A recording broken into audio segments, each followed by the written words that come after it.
La famille, bonjour à tous, j'espère que vous allez bien et que la journée fut bonne. Petite vidéo les gars, on va se creuser la tête ensemble pour essayer de comprendre comment ce Real Madrid va jouer la saison prochaine. Parce que c'est un casse-tête, certes, c'est un casse-tête de luxe, mais je suis persuadé qu'il va y avoir des sacrifices. Et on va parler un peu de tout le monde, hein. Les Hendrick qui va être présenté dans les jours à venir, les Camavinga qui risquent de passer un peu plus de temps sur le banc, les Arda Güler qui risquent au contraire de passer un peu plus de temps dans le jeu. On va faire un peu le tour de tout ça. Donc avant de commencer, intro.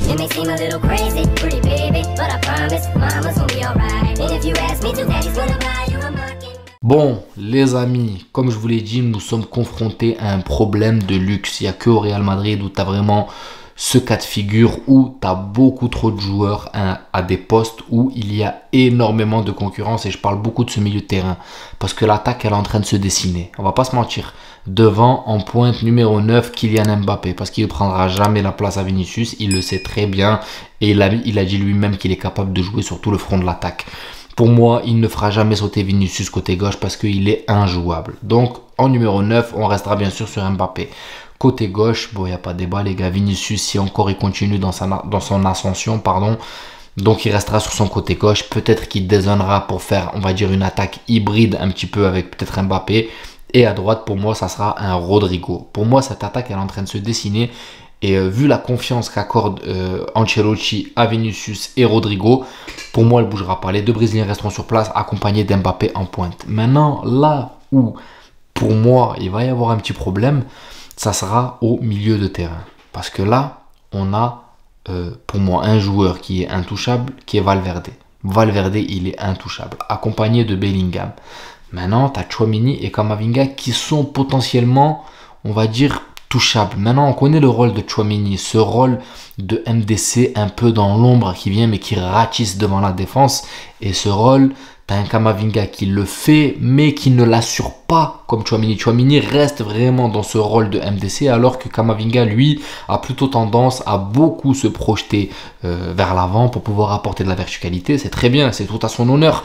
Mais voilà, nous on a besoin, il y a besoin clairement d'un MDC, on va dire pas fixe, mais qui est beaucoup devant la défense. Et Carlo Ancelotti, pareil, il aime ce poste un peu à la Casemiro. Il aime qu'il y ait un joueur MDC qui est là vraiment pour ratisser les ballons, pour assurer devant la défense. Cependant, Camavinga est capable de le faire. Il est capable de le faire, capable d'apporter cette verticalité et en même temps jouer MDC. Maintenant, voilà, pour moi les gars, il y en a un qui saute. Enfin, qui saute, vous m'avez compris, qui jouera moins que l'autre entre Tchouaméni et Camavinga, sauf si le destin fait bien les choses pour le Real Madrid et qu'on a un Bellingham qui va se faire opérer, donc qui sera absent 2 mois pour la reprise de la saison et qui nous laisse potentiellement un milieu de terrain avec Valverde, Camavinga et Tchouaméni, Camavinga, bref, vous m'avez compris.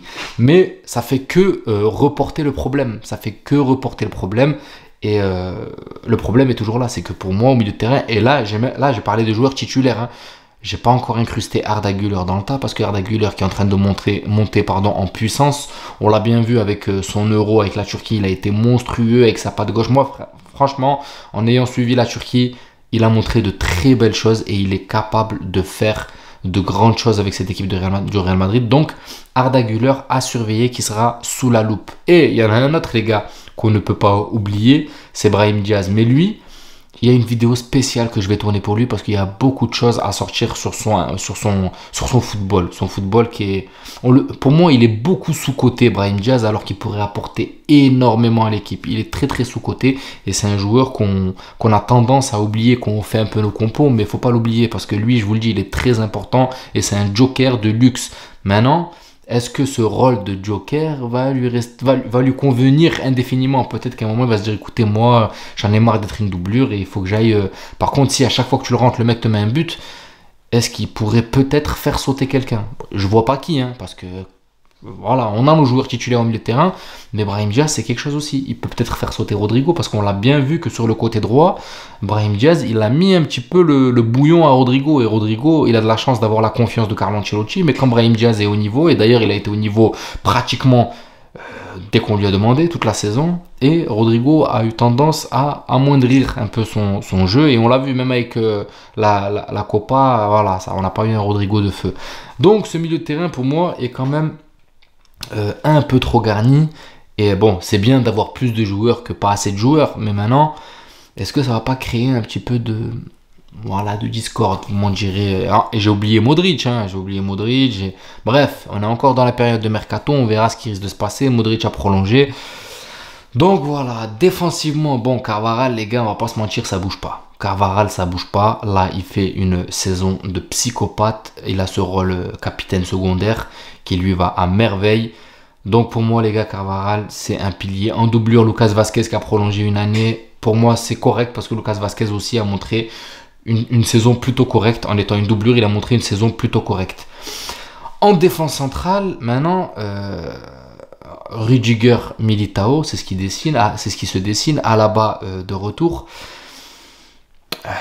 Moi, je vous le dis, cette charnière centrale m'inspire pas totalement confiance. Rudiger, voilà, Rudiger, c'est une valeur plus ou moins sûre, même s'il a montré quelques petites lacunes avec la Mannschaft, mais il s'est bien rattrapé au fur et à mesure de la compétition jusqu'à leur sortie. Mais sur les 2 derniers matchs de la Mannschaft, ça a été un des meilleurs. Mais si vous suivez un peu au début, c'était mitigé, les gars. Moi, je vais pas vous mentir, Rudiger, c'était quand même mitigé. Mais bon, on connaît le Rudi du Real, c'est pas le Rudi de la Mannschaft.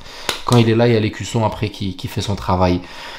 Militao, bon, on se rappelle bien de Militao là, à la fin de saison qui vient de passer, là, c'était pas trop ça. Il n'avait pas récupéré de sa blessure. Bon, maintenant, après, il a joué un peu avec le Brésil. Apparemment, il n'a pas été encore voilà, tonnerre de feu de... Vous m'avez compris. Donc, Militao, pour moi, je suis encore sceptique. Et j'attends de voir le début de saison.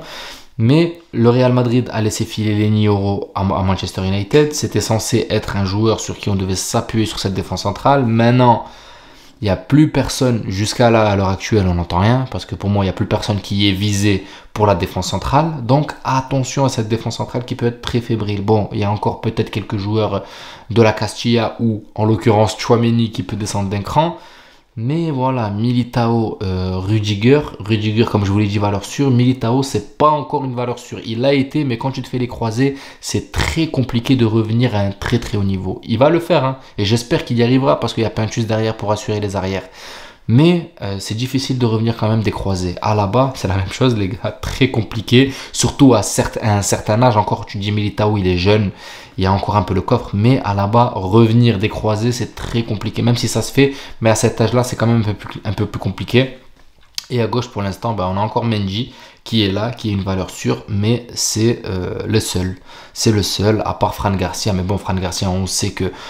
On n'a pas eu le Fran Garcia qu'on attendait la saison dernière. Après, bon, il n'a pas eu en l'occurrence le temps de jeu qu'il fallait parce que Mendy lui a grillé la place. Mais voilà, il y a Kamavinga qui peut venir dépanner. Et à mon avis, c'est ce qui va se passer. Il y aura des blessures qui vont arriver entre temps et tout. Et peut-être que le destin va faire bien les choses pour que tout soit comblé. Parce que la saison dernière, c'est ce qui s'est passé, les gars. Tout a été comblé au bon moment. Bizarrement, il n'y a que le pauvre Arda Güler qui a été maintenu un peu sur le banc parce que...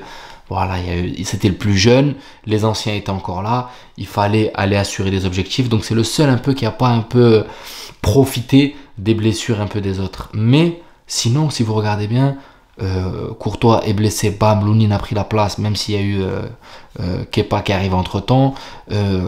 Alaba s'est blessé, on a réussi à combler avec Militao, avec Rudiger et Nacho qui ont réussi à jouer, à avoir du temps de jeu.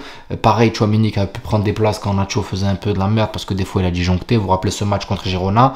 Bref, la saison dernière, le destin a fait bien les choses. Malheureusement, il y a eu des blessures qu'on n'aurait pas voulu, mais c'est un mal pour un bien parce que on a permis d'avoir plus de temps de jeu et d'autres joueurs qui se sont révélés comme les Brahim, comme la blessure à l'épaule de Bellingham a permis à Brahim d'avoir un peu plus de temps de jeu. J'en passe et des meilleurs. Comme je vous l'ai dit, le destin a fait bien les choses. Maintenant, est-ce que le destin va continuer d'être en faveur du Real Madrid la saison prochaine? Ça, on verra. Donc, voilà les gars, c'est quand même un casse-tête. J'ai hâte d'avoir votre avis dans les commentaires. Vous en pensez quoi? Est-ce que vous pensez que il n'y aura pas de problème, tout le monde va être à sa place, tout le monde va être quadrillé, ou il risque quand même d'avoir un petit peu de... Surtout au milieu de terrain, je pense surtout au milieu de terrain, et je vais être honnête avec vous les gars, le petit Hendrik qui arrive là, clairement il va vivre une saison à la Arda Güler. Moi je vous le dis clairement parce que il n'y a personne qui pourra faire bouger et Mbappé et Vinicius, peut-être Rodrigo, mais si Rodrigo bouge, ce sera Brahim Diaz qui prendra sa place. Et on verra peut-être de temps en temps Endrick. Moi, ça reste mon point de vue, peut-être que je me trompe, mais après, voilà, il n'y a que 11 joueurs sur le terrain, les gars, et il va falloir faire avec. Donc voilà, j'espère que la vidéo vous plaira. N'hésitez pas à vous abonner, à liker, ça donnera beaucoup de force à la chaîne. Et je vous dis à la prochaine vidéo et prenez soin de vous. Ciao la famille.